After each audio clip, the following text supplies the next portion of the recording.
Gihulagway ni Hesus unsay mahitabo inig katapos sa kalibutan niya. Ganahan namong matapos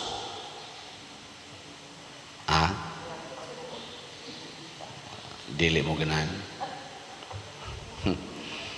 Kita ra ba gusto kita itutuloy di taganahan anang wakasan, itutuloy gyud. Pero ang Ginoo naghisgot gid siya katapusan din his kalibutan. Kay ang kalibutan man god mga igsoon dili mao ang Ginoo. Binuhat ra sa Ginoo ang kalibutan. Sige, lingi ay mong tupad ina binuhat ra ka. Binuhat ra ka. Dili man ka maoy magbubuhat. Sa ato pa kay binuhat ra man lumalabay. Nabitay na nagbuhat og balay dinhi sa atong parokya para ilang kapuy-an. Nangaigo sa Bagyo, nangaigo sa Anay ug Agay-ay, nya wa sa sila'y kwarta karon 40 nagyong batias ilang balay. Nya ako isip mag-birthday karong November 24 sa akong ika-60th birthday, nakakita ako aning maong sitwasyon. Ako nirong gisuwayan og tabang nga ayo-ayo unta ang balay niya kamusang nipalit aning atong slot nga CTO or Christ Transforming Union makatabang sad mo pag ayo sa balay. So naa na tay mga duha ka balay nga basig mahumana karong adlaw or ugma ba atong giayo. Nya daghan kaayo nga makapatandog nato kay nangaguba na ang balay kay lagi binuhat ra.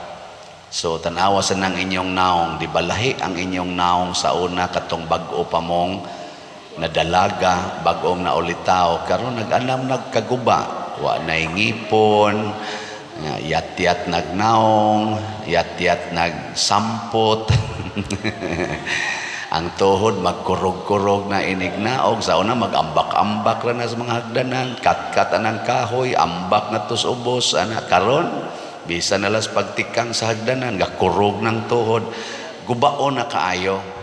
Kaya nga naman binuhat ra. Muna ningingon ang Ginoo ba niingon ni Hari Solomon diri sa unang pagmasa, kung magsigi tag higugma aning binuhat sa Ginoo, unya dili na ta mahigugma sa Ginoo, buang ta. Ang tao nga nahigugmas mga binuhat sa Ginoo sama aning kalibutan kana mga tubig, adlaw, bituon, tanom, mga bato, mga beauty sa kalibutan. Nya mo na iyang gihigugma pero di siya kakita Ginoo, di siya mo ilag Ginoo tungod aning iyang mga nakita buang ng tawhana. Kanang magsigig tanaw anang samin, magsigtanaw anang samin, hala sigig yung arrange anang iyang naong, haron mo gwapag yung kay siya, pero di siya kapasalamat sa Ginoo nga naa siya'y naong, buang na. Siging gamit anang cellphone, siging tulpok anang cellphone, kanang computer niya, lingaw kay siya siyang computer, lingaw kay siya siyang cellphone, pero di siya mo ilas Ginoo, buang sad na. Siging drive anang iyang sakyanan, panindot anang iyang balay, lingaw kay siya iyang sakyanan og sa iyang balay og sa iyang dako kayong bahandi kay dato kay siya, pero di siya mo ilag Ginoo, buang na. Ikaw na be, lingiyay mong tupad ning na wapa ka mabuang, nabuang sa kwarta, nabuang sa bahandi, nabuang sa gahom, kanang nagpinatyanay karon kay gusto na siya nga siya mo'y hari, siya gyud mo'y hawd niya, patyon tika kung di ka mosunod nako, mo nang naggubat na, nangabuang na na, nalimot na nga kitang tanan mga binuhat lamang. Yan na. Kinsa may taong malinawon, kinsa man ang mga tao nga niilas Ginoo nga maoy magbubuhat, unya higugmaon ang magbubuhat, dili ang binuhat. Una sa atong tubag sa Salmo, ang kalangitan nagasangyaw sa himaya sa Dios. Ighangad natos langit, dili ta mag-ingon, la, kanindot sa panganod, hala, nagdancing sun. Ana, dili ta magsigig tan-aw, ana. Ang atong tan-awon, kinsay nag-arrange aning kawanangan, kinsa may author aning atong gitan-aw nga mga may kaing pagka-arrange nga mga sapa o mga kabukiran. Original ba? Na karon tanawa ang mga tao nga wa mo ilag Ginoo, ang bukid gihimo ng mga balay, ang tubig mo dalos na ngadto sa ubos, ang mga sapa sa gipangsirad-an sa maayo, ni clog up ang mga drainage na naglunop na, naglandslide na. Kinsa may gabuhat ana? Ang tao. Ang mga kalasangan gipangguba ana, mao na nahimo ng gubaon ang kalibutan. Ug mao na kuyaw kayo. Ang mga santos, mga igsoon, makakita gid na sila sa Ginoo sa tanang sitwasyon. Si San Agustin, ingon siya, dugay kay kung nakakita nimo Ginoo, tungod kay nalingaw kay ko sa imong mga binuhat. Wa ko kakita nga di aday kasud sa akong kasing-kasing. Ang akong nalingawan ang dihas gawas nga imong mga binuhat. Ang mga santos kakita gid na sa Ginoo, labi na gyud diha sa kahimtang sa mga kabus o mga dinaog-daog, kakita gid ta Ginoo diha. Si kaila mong St. Thomas Aquinas, wa mo kaila, mga Santo Tomas dito sa akong gieskwelahan sa University of Santo Tomas, mo na ilang sentro nga patron dito, si Santo Tomas de Aquino or St. Thomas Aquinas. Porting bright ana niya, theologian, philosopher, usa na siya sa mga grabe ka bright. Nya na siya gitawag og 5 ways to know God. 5 ka paagi aron mailhan ang Ginoo dinhi sa atong nakita. Murabag gikan sa atong makita ngadto sa dili makita. Kay bawo mo sa iyang giingon nga 5 ka paagi nga mo'y mo remind niya nga naay Ginoo. Wa mo kibaw no? Naaram na sa Google, inyo ram nang i-click 5 ways of St. Thomas Aquinas. Ang una gyud kaning movement, kaning lihok ba? Para to mga bata, no? Lakaw sila ngadto, lakaw sila dire. Niingon si St. Thomas, kung naa gani mulihok, doon na gid nay nagpalihok. Nya kinsa mangyoy udang mo palihok sa tanan. Para sa niya akong kamot, nilihok man eh. Ang ako bang kamot, mo'y hinungdan nga nilihok ni? Dili no. Ang sa may nakapalihok ani akong kamot? Ha? Basig ang akong utok. Kaya na may mga kamot nga nag-ana na lang, din amulihok. No? Basig di na connected sa utok, sa nerves. Ana, yang ako ding utok mo hinungdan. Nga daghan man dihang mga tao nga sama nako muhigda din aman sad maglihok kanang naasod sa lungon. Di dili gid na ako. Ana ba? Do na gid nagpalihok ana nga dili muhigdag lungon. Nya sa sige niyang investigate hangtod mo ending gid siya nga ang prime mover, ang una giyong mo palihok unya gasigi gini siya glihok maunay Ginoo. Inana ba? Giduka naman hinoon mo diha. Wa na mo ilihok. Nya ang sunod kanang gitawag niya efficient cause. Doon na gyoy hinungdan nganong nahitabo ni. Gitawag niya cause and effect. Doon na hinungdan, doon na say epekto. Sama anang nganong ang imong kaldero nga gibutang og tubig nibukal man ang tubig kay di ay kayo sa ilawom. Ana. So muna nya ngano man na kanang imong tupad mao man ay iyang naong. Dili man na siya mo naghimo ana do naghinungdan.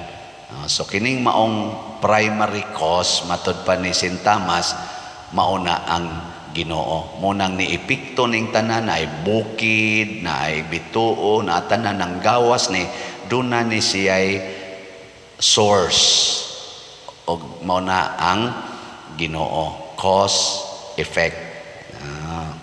Sa pamuntilain niyang giingon. Kana ko nung possibility o necessity. Kanang necessity, pasabot, permanente gina siyang naa. Di na siya mahimong necessary gina sama anang galingkod mo ron diha kanang bangko nga inyong gilingkuran unsa man na temporary or necessary.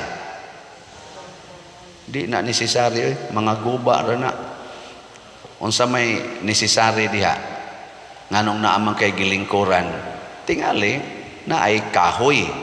Ang kahoy basta nalay kahoy na gid tay mahimong lingkuranan mga inana ba. Unya kay ang kahoy mawa raman sad na siya. So doon nagyoy tighimog kahoy. Nga doon na siya daghang kahoy. Nya kinsa man ni siya nga di gyud mahunong ang iyang pagsigig panghimog kahoy hangtod sa katapusan wa nay katapusan. Mao na ang Ginoo. Mao na siya permanente. Tanawa imong naong anong nikunot naman na nga sa una sinaw man na di ba sa to padili gina permanente imong naong bisag kung saon pa na nimo mag-anam ginagkalusno pero doon na naman sa laing mga naong nga muhamis na pod nya mulusno na pod nya lain na sang naong muhamis na pod lusno na pod kinsa may nagsigig himo og hamis nga naong mauna ang Ginoo. Muna nagtanaw nimo sa imong naong nga hamis ika naagi Ginoo. Pag tanaw nimo nalusno na kunot na kaistanan ika gipalusno na sa Ginoo. Ana, di magsigig problema diha. Mao na siya gitawag og necessary being ang Ginoo. Nya ang sunod kaning gradation kanibang mag-anam-anam og level ba na ay gitawag na to good, better, sa sunod na best. Mag-anam-anam ba na ay mobo, small, yan ay medium, na ay large.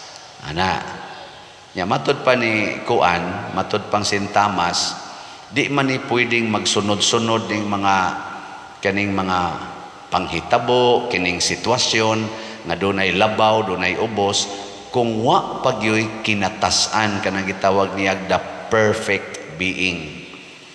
Perfect ba? Nobody's perfect.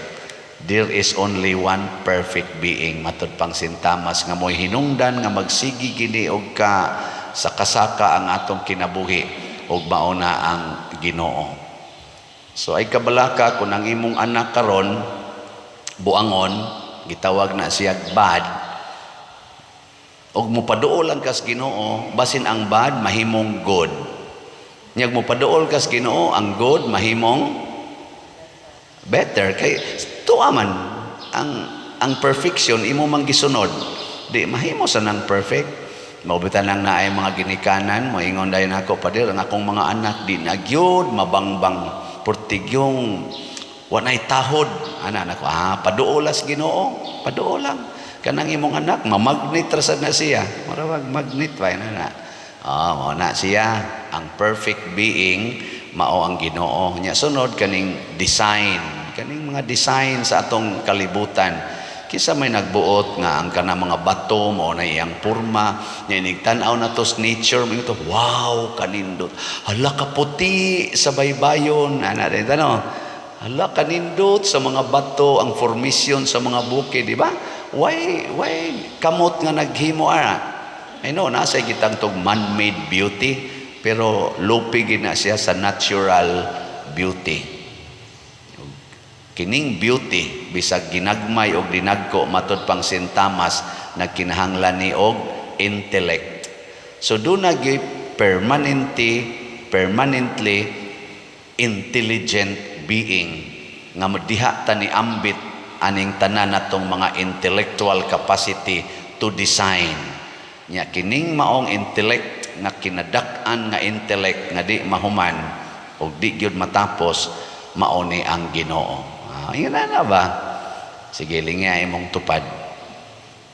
Ingna kaybaw ko ang Ginoo mao'y naghimo nimo.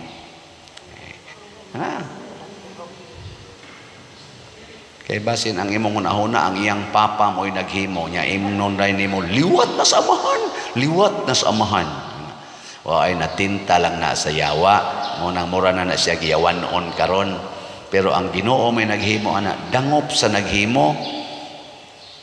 Mabitaw din karon kaning atong gipamaligya nga slots unsa may atong gihuna-huna nga ang Ginoo mo'y nagbuot nga mamaligya tag slots. Nya unsaon man ni nato inighuman natog dawat ibalik nato sa Ginoo. Dili nato isod sa bulsa. Ingkaw niya pa dirwa na kay kwarta kun imo nang gastuon tanan nga gipanghatag. Unsa nalay para sa imong future? So don't worry. Dunay source sa wealth nga di gyud mahurot og mauna ang Ginoo. Muna ma-relax dayon ka basta naa ta aning huna-hunaa. Muna si Saint Elizabeth ni diretso gid siya hatag sa tanan niyang bahandi pagkamatay sa iyang bana ang lugar sa iya nga share iya ginang gipanghatag tanas mga kabos gitukod niya mga hospitals aron tabangan ang mga kabos total naa may Ginoo. Ug wa na siya maghuna-huna sa iyang kaugalingon. Gipugos siya nga magminyo pag-usab kay bata pa man kay siya, 20 years old pa man siya atong pagkamatay siyang bana, one agid siya nagminyo. Iyang gi-offer sa Ginoo ang tanan niya sa dihang mura gipugos gid siya kay guwapa man ni kay siya. Ingon siya sige ron pugsa ko, ako'y mangunay og putol aning akong ilong. Kaya ang ilong man mo'y makapagwapa sa babae, no? Usahay. Nawa ko nun ang inyong ilong, nakapagwapa ba na ninyo? Ang iyang buhaton kuno putlo niyang iyang ilong para wa na kuno malipay sa iyang beauty, wa na ganahan mga sawa niya. Awa na lang sad siya pugsa. Nana, ngay uban mo nas ginhawang pa-injeksyon sa ilong para munindot siya iyang putlon. Kay ngano man the beauty of God mo iyang nakita, dili ang iyang beauty. Muna salamat ha sa ning palit sa atong mga slots. Ang atong SBF DAG na natay halin nga 323 ka slots pero naapay 59,677 ka slots nga available.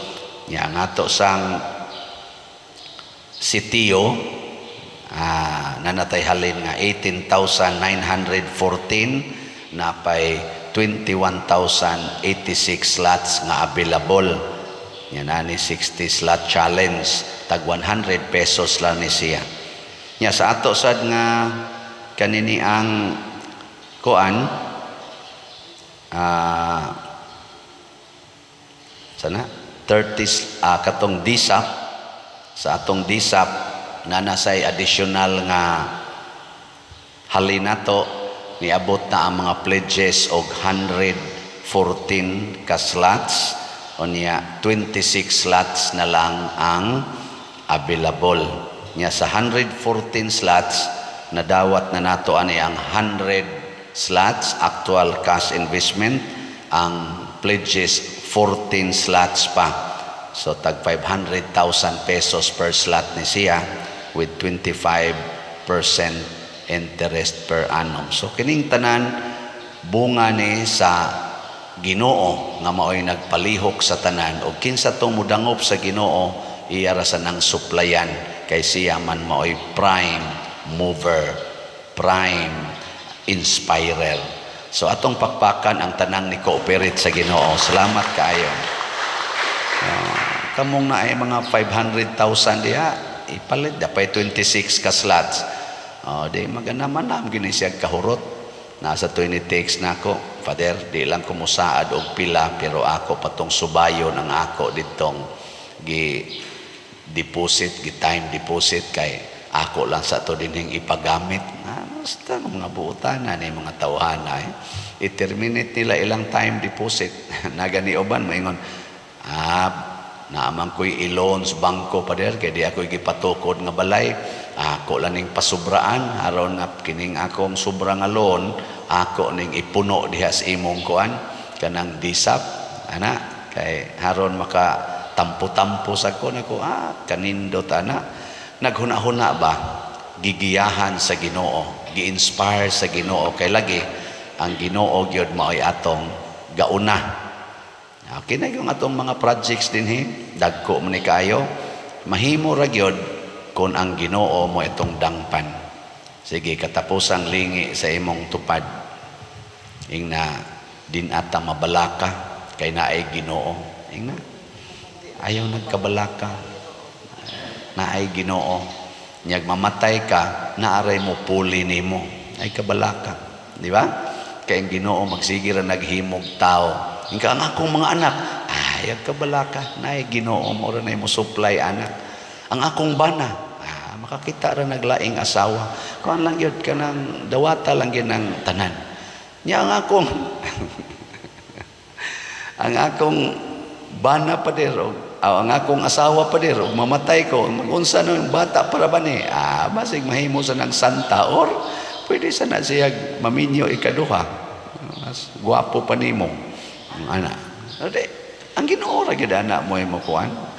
Nasa uban 80 na edad, mangandoy pa gyud pader, kakita pa kakugbana, ada kamatay na lang tingali diha kanang hapit naman ka musaop kanang ay nalag pangabisyo, pero ihatag sa Ginoo ngano gundili.